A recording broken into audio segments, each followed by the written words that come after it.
There is an incident report filed with Commander Naval Surface Forces Pacific on October 31st, 1988.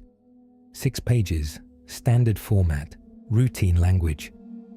All of it follows standard NavSurfer incident reporting, except paragraph 4C. Paragraph 4C is the section for describing material recovered from an adrift vessel. Its heading is visible, its content is not. Someone blacked out every line of it in one long horizontal stroke. Whoever did it forgot the margin. In the margin beside paragraph 4C, in pencil, not in any reporting officer's hand on file, 3 words. It wasn't empty. The ship was USS Radford, DD 968. The date was October 19, 1988. The raft was in the water at 0423, and a boarding party went over at first light. What follows is their account. The South China Sea in October, on the Radford's patrol station, has a smell, salt and diesel, and something vegetative coming up from the basin. The water is warm and brown at the edges, black in the center, and it does not look like a place that forgives mistakes. The Radford had been on station for 11 days. Petty Officer First Class James Morrow was the ship's quartermaster, the keeper of the navigation log, the official written position of the ship at every watch. Morrow's job was the record.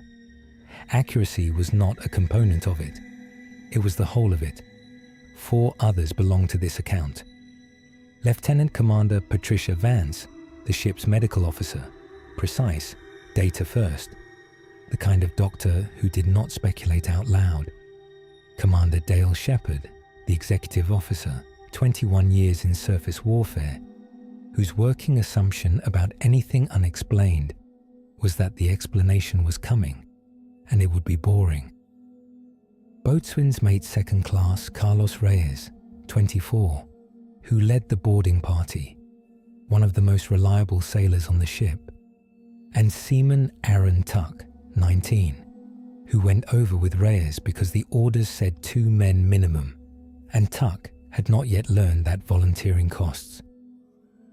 The morning the raft appeared, Morrow came on watch at 0400 and caught something underneath the fuel and the sea.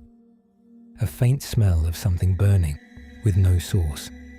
He did not log it, because a quartermaster logs positions. By 0600 it was gone. By that evening, he would wish he had written it down. The raft was spotted at 0423. Standard 6-man inflatable, military issue, orange. Except the orange was not right. Not faded by sun, not darkened by water, just wrong in some way none of the watch crew could name. The way a color in a dream is not quite the color it should be. Reyes went over at first light. He came back with 1 recovered item and a specific silence that Morrow logged as boarding party returned, gear secured, no personnel comments recorded. The first wrong fact was the raft's position. The South China Sea's northern basin has a consistent current, south-southwest, between half a knot and 1.5 knots. Everything that floats in that water goes south-southwest. Trash, wreckage, the dead. Morrow had been tracking their own drift for 11 days. The current was reliable as a clock. The raft was moving north-northeast. Against the current, against the wind, at a 1/4 knot. He took 2 bearing fixes 12 minutes apart and ran the track twice because the first answer made no sense. A free-floating object does not move against the water it sits in. This one did. The second wrong fact came off the boarding. Reyes brought back 1 object from the raft's interior, a compass. Military issue, brass housing, the kind that has been made the same way for decades. He logged it, bagged it, set it on the table in the quartermaster's shack. Morrow picked it up to enter the description. The needle was not pointing north. It was not pointing any cardinal direction. It was pointing straight down, into the table, into the ship, into the ocean beneath the ship. He set it down and did not pick it up again. The third wrong fact developed over 5 days and was Morrow's own instrument. The backup magnetic compass, analog, no power required, answering to nothing but the Earth's field, began to deviate on the morning after the boarding. He tracked it on the required daily log. 2 degrees eastward pull, every day growing. Standard procedure was to trace the deviation to its source. A new magnetic mass on the ship. He ran the vector. It did not point to the raft's storage position on the fantail. It pointed 2 degrees south of it, out over the water, to where they had found the raft, 800 miles behind them and growing more distant by the hour. The compass was not pointing at what was on the ship. It was pointing at where they had found it, as if keeping a record, as if something was still there, watching the gap grow. Layer 2. The raft's interior was bone dry. The canvas cover was wet outside. The sea had been touching it. The inside had not shipped a drop. Reyes pressed his palm flat on the interior floor, and it came up dry. In October, in typhoon season, in the South China Sea, a raft that has been at sea takes water through the seams, the valves, the sagging cover. Every raft Reyes had ever boarded was wet inside. This one had an arrangement with the water to be left alone.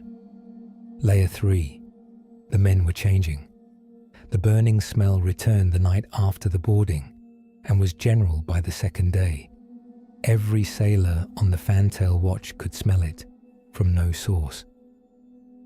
On the second night, Reyes and Tuck were found standing in the same passageway at 0310, not on watch, not in transit, facing aft toward the fantail where the raft was tied down.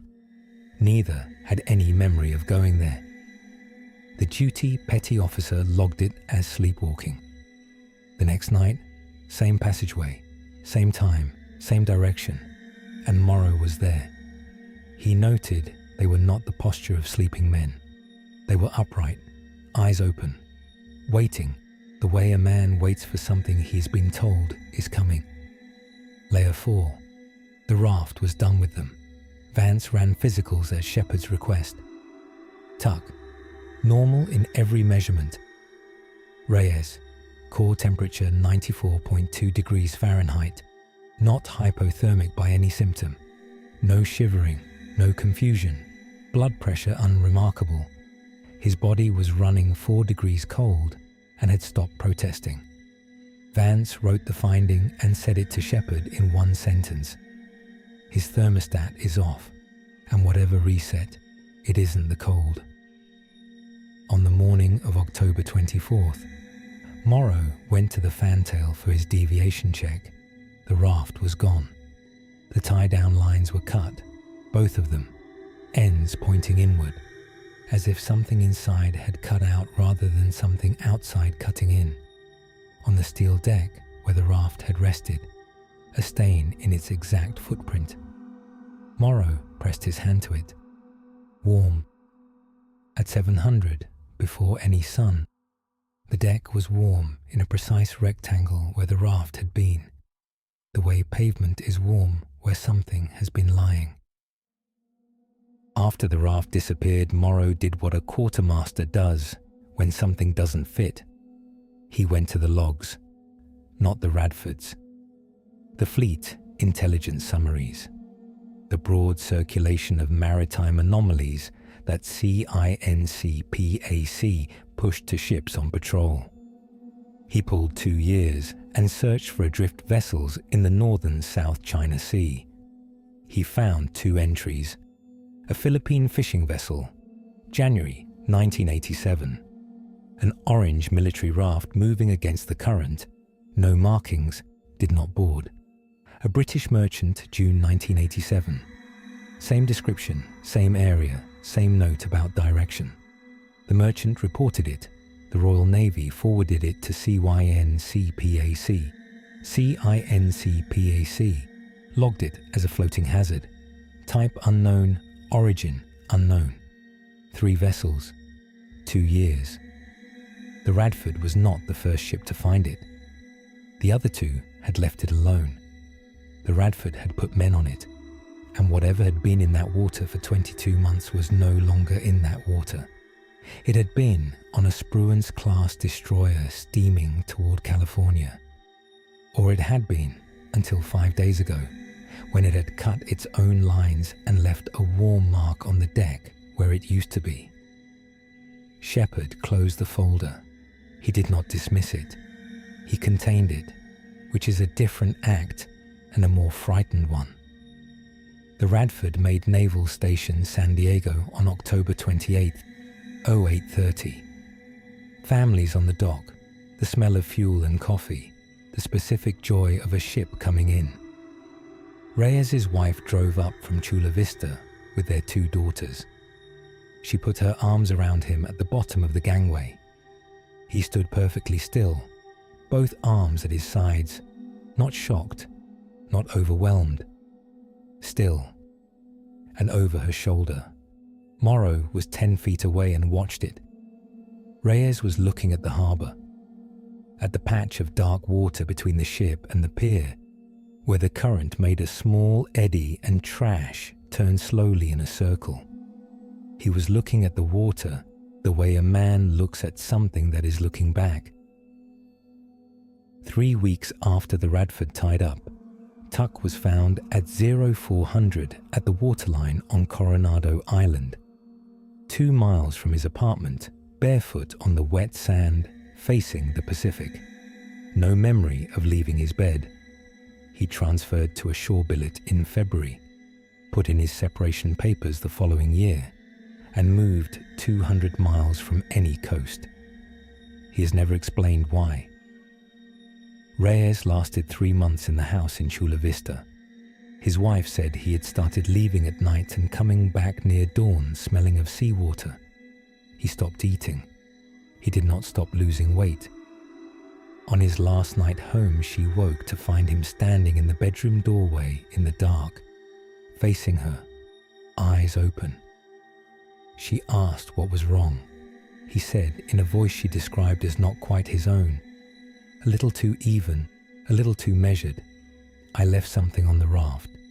She asked what. He did not answer. In the morning he was gone. He was listed as AWOL in December 1988, upgraded to desertion in March 1989.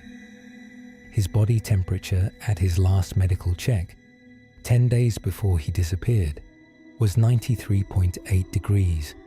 He was never found. Vance filed a medical anomaly report in November.